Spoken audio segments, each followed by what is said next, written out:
Hello，大家好，我是 Joy，欢迎来到我的频道。今天这支视频呢，是我所有视频里面投资最高的一期了。今天视频的主角就是这位小公主，当当当当。那这台电脑其实到我手里已经1个多月的时间了，在过去的1个多月里，我一直在使用它。现在这里面就是一个空的盒子，电脑本身我正在用它录音轨，在我的对面，所以我没有办法把它拿起来给大家这样展示，但是我会后期录一些 B 肉放在这个视频里面。今天的视频呢，我就会和大家分享一下我对16英寸 MacBook Pro 2021版它的1个月的使用感。先和大家解释一下，我实在是一个科技小白。太多技术上的东西或者理论上的东西，我实在就是整不出来了。我平时对电脑的主要需求就是剪辑，当然还有一些基本的办公的用途。在有这个频道之前，我对电脑的需求其实是更低的，所以一直陪伴我的就是这台2012版的 MacBook Pro。现在用 M1 Pro 芯片的这台电脑，我就觉得自己像是从古代穿越到了现代，也是因为这2台电脑的强烈对比，也更加的让我感受到科技的进步和更迭换代。那今天视频呢，我会根据苹果官网上介绍的这台电脑的技术规格来一一的和大家聊一聊我的使用感。那我们开始今天视频吧。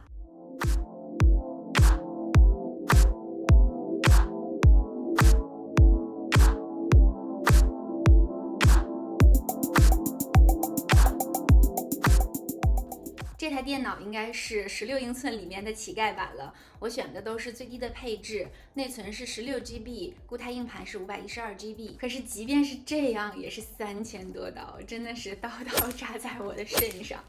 这台电脑是我使用过所有的电脑里面最贵的一台了吧。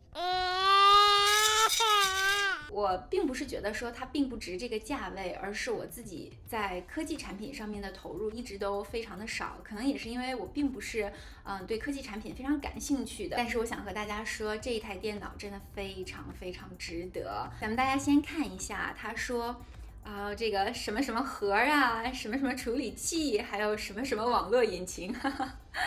其实这些字我都认识，但是它们组合在一起，我真的就不明白是什么意思了。但是总而言之呢，大家这个 M1 Pro 芯片真的不是盖的，它的速度非常非常的快。一样的是40GB 的文件，那2021版M1 Pro 只需要9分钟。我在用上一个电脑剪辑的时候，如果影片稍微大一点，或者是我加的特效多一点的时候，这个电脑就会变得非常的卡顿，那个彩虹小圆圈就会出来，一圈一圈一圈的在我面前转，我就会变得整个人都非常的烦躁，因为我的个性有一点急。我每一次导出影片的时候，电脑就会变得非常的烫，然后小风扇也会一直不停嗡嗡嗡嗡的转。M1 Pro 对于剪辑来说真的是非常的友好，我不管是导入文件、导出文件、渲染，它都是非常的快速的。那 M1 Pro 在剪辑的时候是非常流畅的，完全没有卡顿，而且我可以同时开着 Final Cut Pro、Photoshop， 还可以开着 YouTube 听歌，这些都完全没有问题。而且 M1 Pro 疯就疯在它可以干翻很多高配置的台式机。那如果说快速的话， M1 Max 肯定是最快的。理论上讲呢，它的速度应该是可以做到是 M1 Pro 的2倍。但是我觉得 M1 Max 芯片对我来说可能有点性能过剩了。M1 Pro 的性价比可能更高一些。那网站上还说它有一个非常炫酷的显示屏，是 Liquid 视网膜 SDR 显示屏最高可以达到这些尼特的亮度，什么什么什么峰值。算了，我还是别再念下去耽误大家的时间了，我就快快的和大家说一下我的体验。我手上目前就是 MacBook Pro 的老中青3代了，来给大家看一下。这个因为是2012版，实在是没有什么可比性了，就给大家看一下我老公的2020版。首先呢，就是它的颜色更加鲜艳，屏幕看起来也更加的亮。如果是高清观影的话呢，我觉得这个电脑肯定就是完爆其他的电脑的，它会带来一个非常好的一个体验，它上下左右滑动的时候也是非常的顺畅的。我觉得这个屏幕真的是对眼睛太友好了，因为我近视嘛，所以我的眼睛特别的容易酸，特别容易干涩。我通常一剪辑的时候就是一个下午，或者有的时候我会熬夜剪辑。但是自从用了这台电脑之后，我完全没有眼睛会酸涩啊、会疼的这种感觉。再和大家快的看一下它的外观，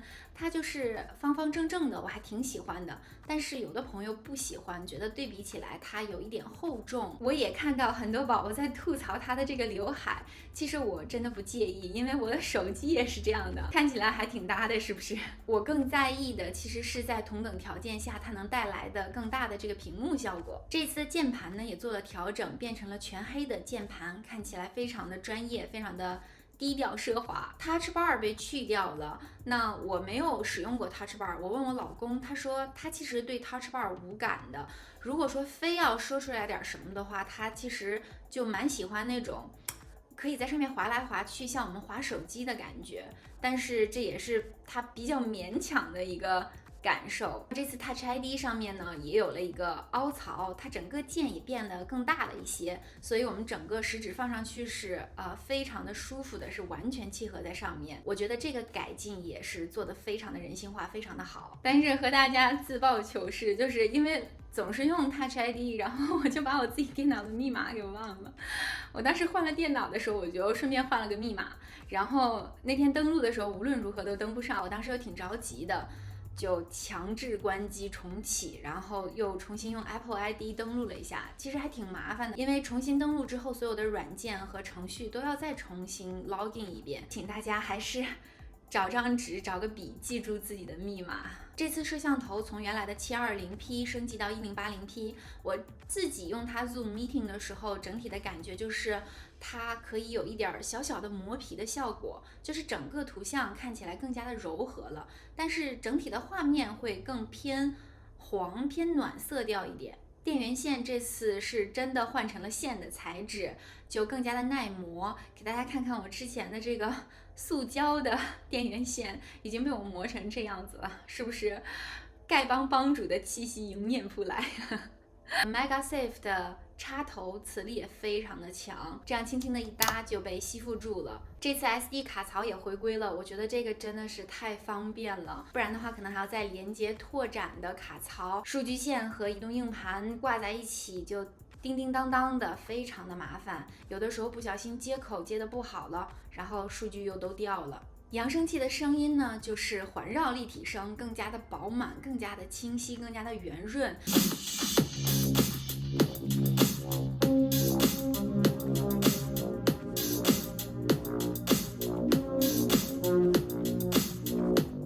我觉得这个屏幕再加上这个扬声器，真的是对我这种喜欢窝在床上看电影的人特别的友好。电池的续航也是非常久的，官网上面说是21个小时，我倒是没有去做这样的测试，但是我之前有不插电去工作过，然后我就工作一阵儿，一看80%的电量，然后再工作，然后再去一看是70%，所以我觉得它的这个耗电其实还是蛮省的。这样一天工作下来，其实也不必担心电量的问题，而且它充电真的是巨快，我有的时候一边插着电一边工作非常快它就把电充满了，所以我觉得这对于在路上经常需要出差呀，或者是在路上办公的人来说是非常友好的。那在我使用它的这1个月里面，其实是出现过1次问题的，我到现在也不知道是什么原因，所以就放在这里请问一下大家。有一次我工作完了也忘记给它再充电了，所以它就剩了一点点电量，然后后面可能1页就耗尽了。等我第2天开机的时候就没有办法打开，然后马上就插上电源充电，一边充电一边工作。等电脑我发现已经100%被充满了之后，我把电源拔下来，然后电脑也跟着自动关机了。如果大家知道是什么原因的话，麻烦在评论区给我留言，非常感谢。以上就是我对16英寸 MacBook Pro 2021版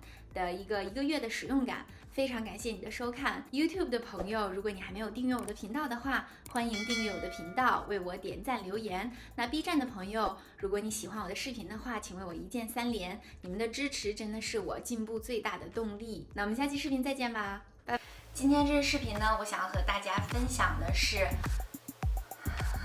今天这支视频呢，我要和大家分享一下我每一次，哎呀，我真的是醉了。我每一次念名字的时候，就真的太挑战了啊！我需要吃核桃补补脑。再来一遍哈